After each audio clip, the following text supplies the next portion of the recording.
প্রধানমন্ত্রীর ক্ষমতা সংক্রান্ত একাধিক বিষয়ে ভিন্নমত জানিয়েছে বিএনপি। দুবারের বেশি প্রধানমন্ত্রী নয় এমন প্রস্তাবের সঙ্গে কমিশনের সঙ্গে একমত থাকতে পারছে না বলে জানিয়েছে দলটি। সেই সঙ্গে একই ব্যক্তি সরকার প্রধান, দলীয় প্রধান ও সংসদ নেতা হতে পারবেন না এমন প্রস্তাবেও দ্বিমত আছে দলটির। তবে প্রধানমন্ত্রীর বিদ্যমান ক্ষমতা বহাল রেখে রাষ্ট্রপতির ক্ষমতা বাড়ানোর সুপারিশে জাতীয় ঐকমত্য কমিশনের সঙ্গে একমত পোষণ করেছে বিএনপি। রবিবার জাতীয় সংসদের এলডি হলে ঐকমত্য কমিশনের সঙ্গে বৈঠকের বিরতিতে এসব কথা জানান বিএনপির স্থায়ী কমিটির সদস্য সালাউদ্দিন আহমেদ।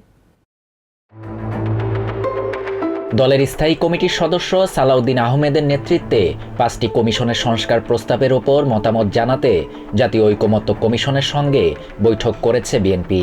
রবিবার সকাল 11টায় জাতীয় সংসদ ভবনের এলডি হলে দ্বিতীয় দিনের মতো এই বৈঠক অনুষ্ঠিত হয়। বৈঠকের বিরতিতে সাংবাদিকদের সাথে কথা বলেন বিএনপির স্থায়ী কমিটির সদস্য সালাউদ্দিন আহমেদ ও নজরুল ইসলাম খান। সালাউদ্দিন আহমেদ বলেন, দুবারের বেশি প্রধানমন্ত্রী হওয়া যাবে না, বিষয়টি এমনভাবে বাধ্যতামূলক না রেখে উন্মুক্ত রাখতে চায় বিএনপি। তবে প্রধানমন্ত্রীর বিদ্যমান ক্ষমতা বহাল রেখে রাষ্ট্রপতিকে ক্ষমতায়ন করার সুপারিশে একমত তারা। সংস্কার প্রস্তাবের সঙ্গে মত ও দ্বিমতের বিষয়ে সালাউদ্দিন আহমেদ বলেন, পঞ্চদশ সংশোধনীর পূর্বাবস্থা চায় বিএনপি।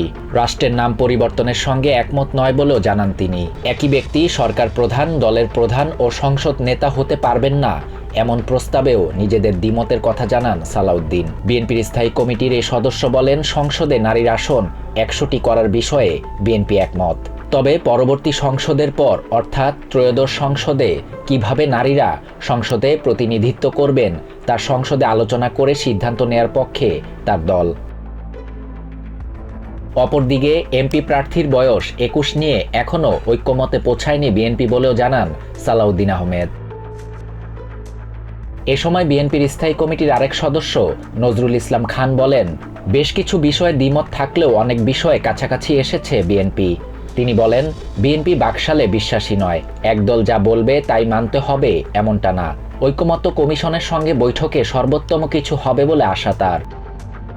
শাহরিয়ার শাফাত, TVN 24 নিউজ ডেস্ক।